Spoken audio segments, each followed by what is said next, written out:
पशुधन विभाग में टेंडर दिलाने के नाम पर की गई धोखाधड़ी की कलाई लगातार खुलती जा रही है और इसी खुलासे के साथ सामने आए कुछ खास चेहरों पर सीएम योगी ने सख्त कार्रवाई का फरमान भी जारी कर दिया है। लेकिन इसी के साथ विभागीय सांठगांठ के जरिए की गई धोखाधड़ी पर समाजवादी पार्टी भी खुलकर सामने आ गई है। ठेका दिलाया नहीं, ठेंगा दिखाया। आला अधिकारी बन करोड़ों का चूना लगाया। ठेका दिलाने के नाम पर कर गए करोड़ों की ठगी, लेकिन आखिरकार ऊंट पहाड़ के नीचे आया।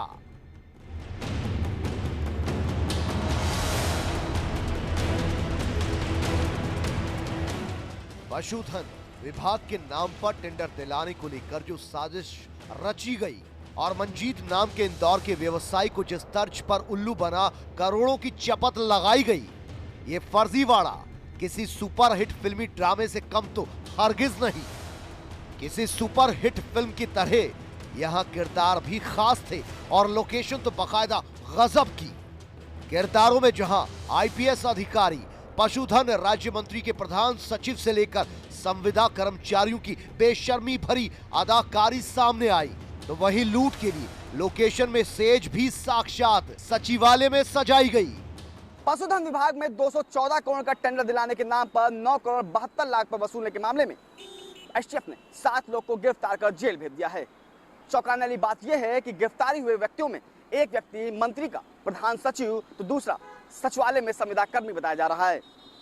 वहीं पूरे मामले में पुलिस की भी भूमिका काफी संदिग्ध बताई जा रही है। पीड़ित की माने तो उसे एक बार नाका पुलिस ने पैसा ना मांगने के लिए दबाव डाला और उस पर एकाउंटर की भी धमकी दी गई, और दूसरी बार जब उसने पैसा मांगा तो उसे सीबीसीआईडी ऑफिस में ले जाकर एक आईपीएस अधिकारी के सामने बैठाया गया, जिसे वहां पर भी धमकी दी गई। फिलहाल इस पूरे मामले में सीएम योगी आदित्यनाथ भी सख्त हैं, क्योंकि इससे पहले भी वो 3 निजी सचिव को बर्खास्त कर चुके हैं और माना जा रहा है इस मामले में भी सीएम योगी आदित्यनाथ जल्द ही कोई बड़ा एक्शन ले सकते हैं और निजी सचिव को बर्खास्त कर सकते हैं। पूरी प्लानिंग के साथ लूट के खास मकसद से बने गिरोह ने इंदौर के बिजनेसमैन मंजीत को पशुधन विभाग विधानसभा सचिवालय स्थित एक कमरे में बुलाकर फर्जी डेप्यूटी डायरेक्टर पशुपालन विभाग की तख्ती लगाकर मंजीत से न सिर्फ बातचीत की, बल्कि मुलाकात में ही करोड़ों के टेंडर के फर्जी वर्क ऑर्डर की कॉपी भी सौंप दी गई। और फिर इसी के बाद कभी गोदाम के नाम पर तो कभी टेंडर के नाम पर इस गिरोह ने करीब करीब 10 करोड़ व्यवसायी से ऐंठ डाले।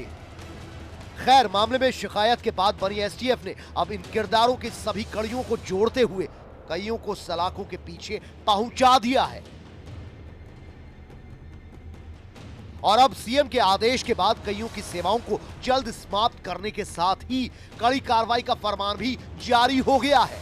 अब मामला सुपरहिट हो और किरदार भी दमदार, तो सियासत में सरगर्मी कैसे ना देखी जाए। पशुधन विभाग में बिना पशुओं के भले के ही धन की उगाही पर समाजवादी अखिलेश ने सरकार को कुछ यूं घेरा। उत्तर प्रदेश में एसटीएफ की मनमानी जांच का खेल शुरू हो गया है। चाहे वो 69,000 भर्ती मामला हो या एक नाम से अनेक नौकरी करने या पशुधन मंत्री के निजी सचिव द्वारा ठेकेदारी घोटाला या रामपुर में मोहम्मद आजम खान साहब की जांच हो, भाजपा की अपनों को बचाने व दूसरों को फंसाने की नीति के लिए भी एक एसटीएफ जांच हो। उधर इसी मामले पर समाजवादी पार्टी प्रवक्ता अनुराग भदौरिया ने भी वीडियो बना सरकार को जमकर कोसा। उत्तर प्रदेश के अंदर में भारतीय जनता पार्टी की सरकार पूरे घोटालों से भरी है, भ्रष्टाचार युक्त सरकार हो गई है। छोटे छोटे बच्चे जो स्कूल जाते थे उनके स्वेटर, बैग और जूते तक में भी इन्होंने खरीदने में घोटाला किया, उनके साथ बच्चों को भी नहीं बख्शा। उसके बाद बच्चों के टीचर जब भर्ती होने की आई तो टीचरों की भर्तियों में भी घोटाला लेना शुरू कर दिया, वहां भी पैसे ले लेके टीचरों की भर्ती होने लगी। वहां तक नहीं रुके, अब पशु विभाग में भी घोटाला। मुद्दे पर समाजवादियों की सियासत ने उबाल मारा तो भ्रष्टाचार पर जीरो टॉलरेंस के ट्रैक पर दनादन दौड़ने का दावा करती सरकार की ओर से पलटवार किया डिप्टी सीएम दिनेश शर्मा ने।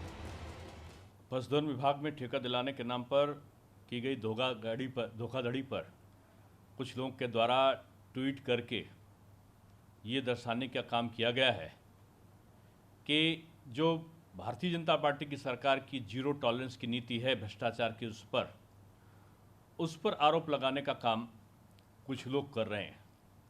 पिछली सरकारों में भ्रष्टाचार शिष्टाचार का एक अंग बन गया था, भ्रष्टाचार ही शिष्टाचार बन गया था और लोग खुलेआम जिस प्रकार से धोखाधड़ी और भ्रष्टाचार कर रहे थे, उसको छुपाने के लिए कुछ लोग आज ट्वीट का सहारा ले रहे हैं।